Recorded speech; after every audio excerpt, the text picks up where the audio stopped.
साहेब सत साहेब, हम लगातार बंदी छोड़ की अनमोल वाणी पे विचार कर रहे हैं। तो बंदी छोड़ कबीर साहब का बहुत प्यारा शब्द हमने सबने गाया।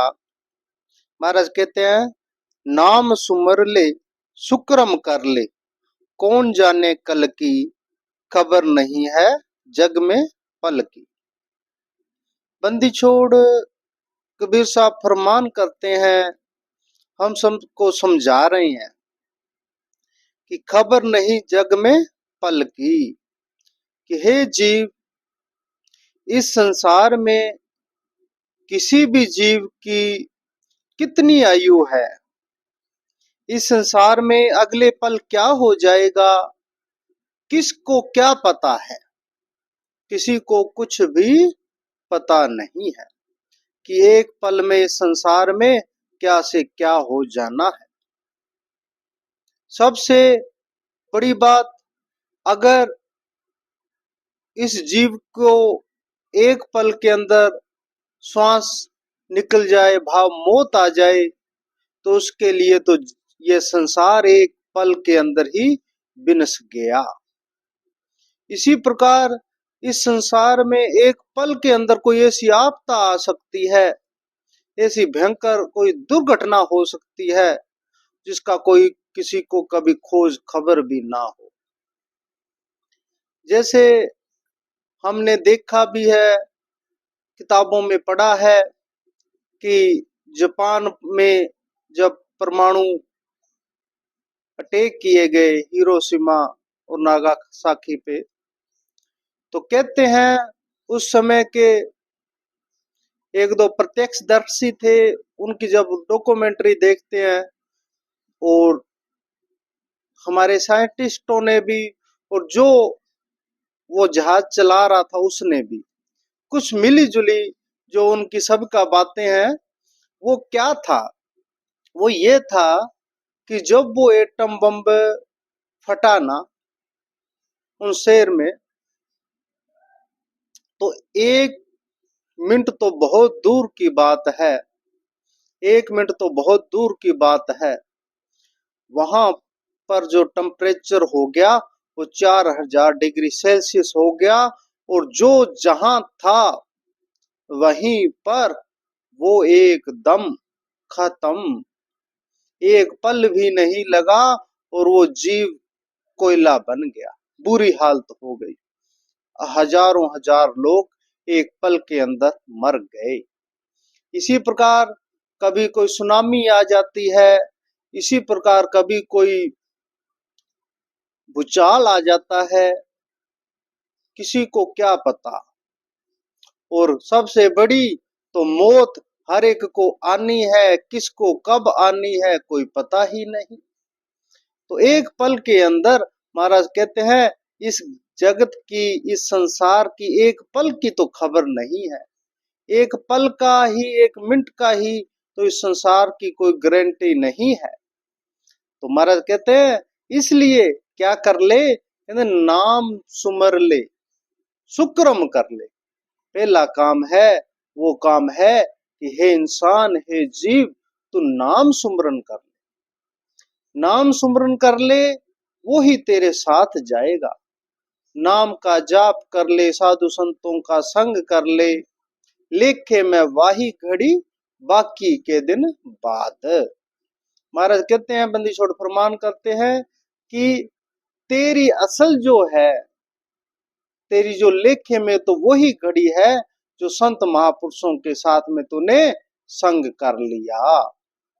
नाम सुमर ले, सुक्रम कर ले, अच्छे चंगे, अच्छे नेक कर्म कर ले, नेक कर्म कर ले, साधु महापुरुषों की सेवा कर ले, दीन दुखी लोड़बंद जो है उनकी सेवा कर लो, उनके किसी काम में आ जाओ, किसी का कोई काम अच्छे से उसका निर्वाह कर दो, तो वो है कर्म। महाराज कहते हैं, गीता में भी फरमान किया है कि जो असल शब्दों में जो असल शब्दों में उसके लायक हो उसको वो दान करना चाहिए, सुपात्र को दान। इसी प्रकार सुपात्र की सेवा करनी चाहिए, जो उस सेवा के लायक हो, जिसको वो डिजर्व करता हो। तो ऐसे ही एक पल की खबर नहीं है, अच्छे कर्म कर लो, नेक कर्म कर लो, प्रभु का सिमरन कर लो। तो एक समय की बात है, बंदी छोड़ गुरु नानक देव जी महाराज विराजमान है, बाला मर्दाना उनके पास बैठे हैं। ऐसे चर्चा चल रही है कि मौत कितनी दूर है। तो बाला कहता है, महाराज आज का सूरज देखा है, कल का देखे ना देखे। तो गुरु नानक साहब ने कहा कि हे बाले, तू मौत को बहुत दूर देख रहा है, बहुत दूर जान रहा है, इतनी दूर नहीं है। तो जब मर्दाने से पूछा गया, मर्दाने मौत कितनी दूर है, तो मर्दाने ने कहा, सोच विचार किया कि महाराज सुबह का सूरज देखा है, चढ़ता सूरज देखा है, और डूबता सूरज देखे या ना देखे कोई गारंटी नहीं है। तो महाराज कहने लगे, भाई तूने भी मौत को बहुत दूर समझा है। फिर महाराज ने कहा, उनको जवाब दिया कि आदमी है एकदमी, ये इंसान एक दम का है, एक श्वास का है। जो श्वास बाहर गया है वो अंदर जाए या ना जाए कोई गारंटी नहीं है, और जो श्वास अंदर गया है वो बाहर आए या ना आए इसकी भी कोई गारंटी नहीं है। इसलिए आदमी तो एक दम का ही है। तो मर्दाने ने हाथ जोड़ के, बाकी जो संगत थी उसने भी हाथ जोड़ के गुरुदेव से प्रार्थना की। तो हे सतगुरुदेव, हे बंदी छोड़, आप बताइए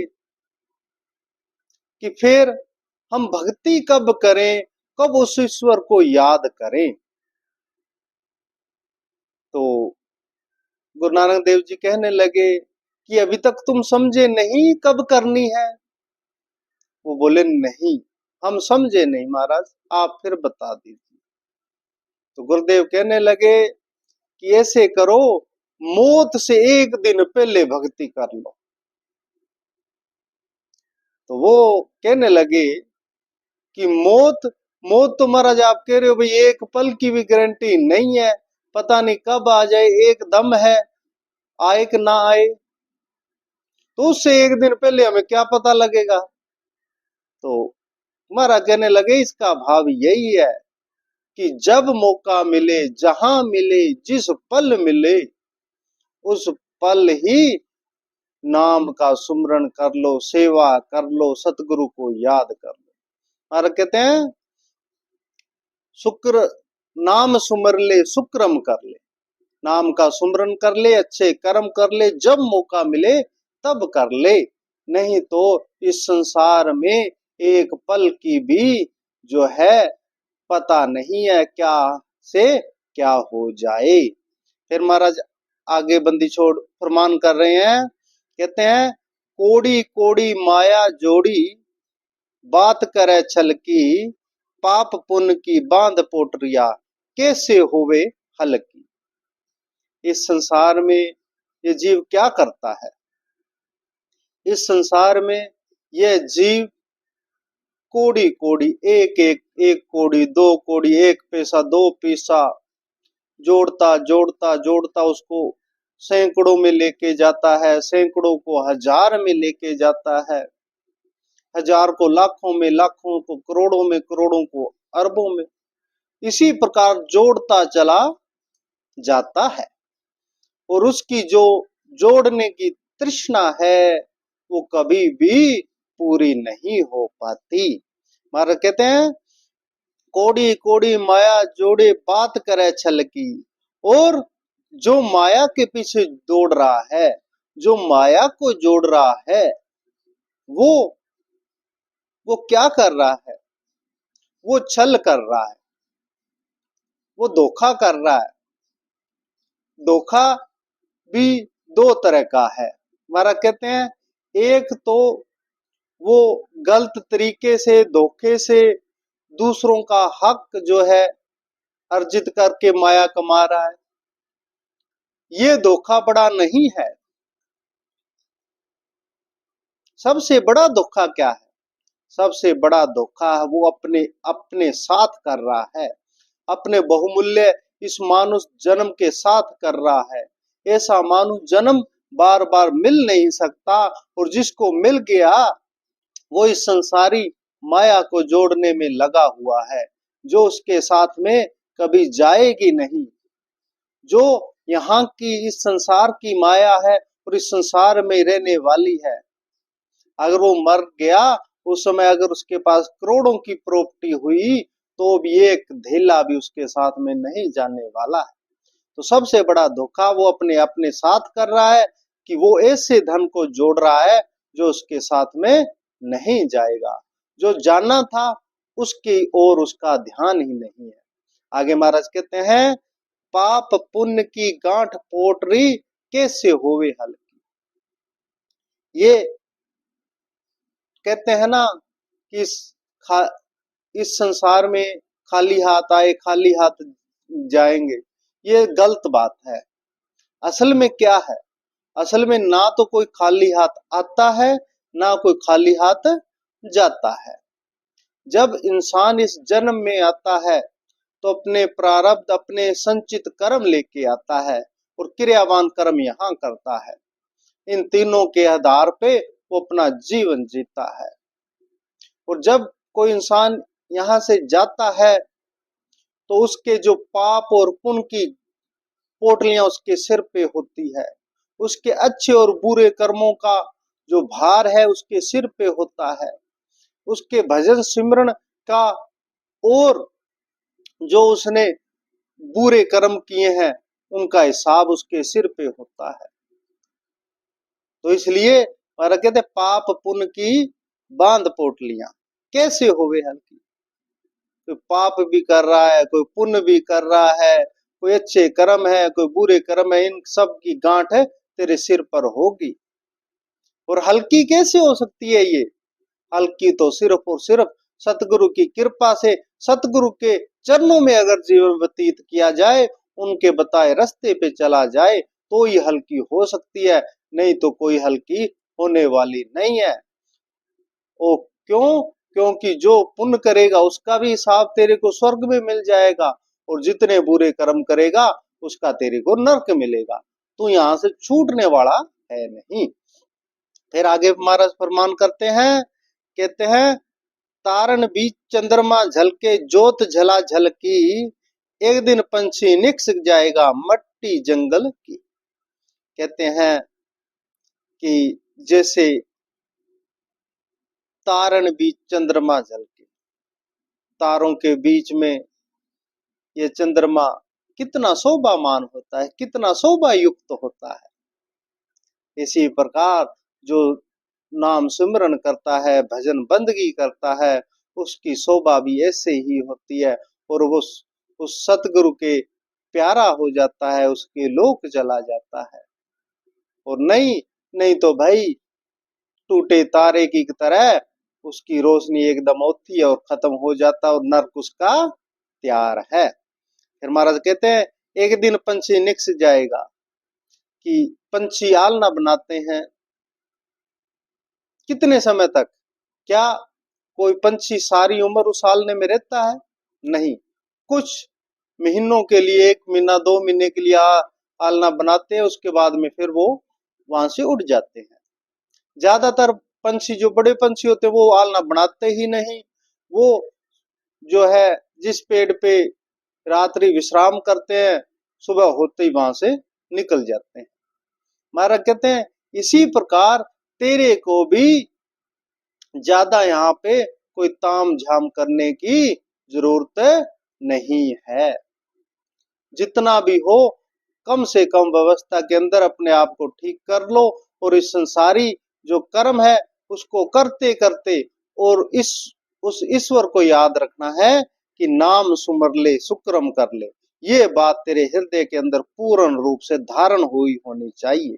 फिर महाराज आगे फरमान करते हैं, मात पिता परिवार भाई बंद तिरिया मतलब की, कि ये तेरा जो परिवार है, चाहे माता है, चाहे पिता है, चाहे भाई है, चाहे बहन है, चाहे पति है, चाहे पत्नी है, चाहे बेटा है, चाहे बेटी है, और जितने भी रिश्ते नाते हैं सभी महाराज ने एक शब्द में लिख दिया, त्रिया मतलब की। ये सब मतबल के हैं।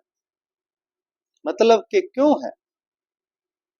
अगर एक बहुत बरीक दृष्टि से देखा जाए तो माता को भी, जो कहते हैं भी माता जैसा कोई नहीं, ये सच्चाई है, परंतु अगर बरीक दृष्टि डाली जाए तो माता भी क्या है, माता भी कहती है अगर मेरे कोख से कोई पैदा हो गया तो मैं संसार में बांझ नहीं कहलाऊंगी, नहीं तो लोग मुझे बांझ कहेंगे। उससे बचने के लिए मेरे को एक बच्चा चाहिए, चाहे वो लड़का हो चाहे लड़की हो, चाहे वो अपाहिज जो जैसा मर्जी हो, पर बच्चा होना चाहिए। पिता कहता है वे समाज में मेरा नाम हो, समाज में लोग मुझे आदर से जाने, इसकी एक ही है कि अगर कोई मेरा ही संतान हो जाए। थोड़ा सा मनोवैज्ञानिक लहजे पे चली, जो मैं जोड़ रहा हूं, धन जोड़ रहा हूं, वो उसकी संभाल करे, एक नौकर चाहिए, ऐसे समझ लो। बहुत डीप में जाए तो ये भाव होते हैं। इसी प्रकार भाई बंधु माता पिता, ये सारे जो है ये संसारिक झमेले हैं, संसारिक ढांचा है, एक दूसरे का सहयोग है। फिर महाराज कहते हैं, माया लोभी नगर बस्त है या अपनी कब की, यह संसार रेन का सपना ओस बूंद जल की, कहे कबीर सुनो भाई साधो बातां सतगुरु की। कि ये जो माया लोभी नगर बसता है, ये संसार में अगर एक नजर मारी जाए, एक दृष्टि मारी जाए तो इस संसार नजर आता है। इस संसार में सिर्फ और सिर्फ धन के लिए, माया के लिए, माया के पीछे दौड़ने वालों की एक भयंकर दौड़ नजर आती है। इस संसार में हम ध्यान से देखें तो सिर्फ और सिर्फ माया के लोभ ही पाए जा रहे हैं। कोई सतगुरु का प्यारा तो कोई विरला होता है। महाराज कहते हैं कि या अपने कब की, और ये माया जिसके पीछे दौड़ रहे हो, ये माया तो किसकी भी नहीं होने वाली। ना ये रावण के संग गई, ना ये सिकंदर के संग गई, ना अपने जो पूर्वज है वो इसको लेके जा सके, और ना ही हम इसको साथ में लेके जाएंगे। ये अटल सच्चाई है। फिर महाराज कहते हैं, यह संसार रेन का सुपना ओस बूंद झलकी। महाराज ने दो उदाहरणें दी कि यह संसार कैसा है, जैसे रात का सुपना हो। रात को कोई सो रहा हो घर पे, उसको स्वप्न आ जाए, तो उस स्वप्न में, उस सपने में वो कहीं का राजा बन जाए, जहाँ कहीं कोई भिखारी बन जाए, कहीं उसको कोई मार रहा है, कहीं उसकी प्रसिद्धि हो रही है। सपने में कुछ भी हो सकता है। और जैसे ही कुछ आवाज हुई, उसकी नींद टूटी, सपना खत्म। वो राजा था तो भी उसका राज्य खत्म, अगर भिखारी है तो उसकी दरिद्रता गरीबी खत्म। जो होता है वो वहीं पे आ जाता है। इसी प्रकार महाराज कहते हैं, ये संसार भी सपने के जैसा है। पता नहीं कब मौत रूपी जागरण हो जाए, और यहाँ का जो इस धरा पे सब धरा रह जाएगा। फिर महाराज कहते हैं, ओस बूंद झल की, सर्दियों के मौसम में घास पे ओस की बूंदे नजर आती है जब सुबह होती है, और जैसे ही सूरज की रोशनी आती है खत्म। महाराज कहते हैं, इससे तेरा जीवन है, और अगर तू जाग सकता है तो जाग जा, कहे कबीर सुनो भाई साधो बातें सतगुरु की। बंदी छोड़ फरमान करते हैं कि सत्संग में आओ तो तुम्हें तुम्हारा यथार्थ से परिचय कराया जाएगा। तुम्हारा असल साथी कौन है, तुम्हारा असल काम क्या है, तुम कहाँ से आए, कहाँ जाओगे, क्या लेके आए थे, क्या लेके जाओगे। असल जो चीज है, जो असल मंत्र साधना है, असल जो इस मन को कंट्रोल करने की विधि है, और तुम्हें अनेकों अनेक उदाहरणें देके सतगुरु देव जो सत्संग में प्रमाण करते हैं, समझाते हैं। अगर तू सत्संग में आएगा, उनकी बातें ध्यान से सुनेगा, तो तेरा जीवन उद्धार हो जाएगा।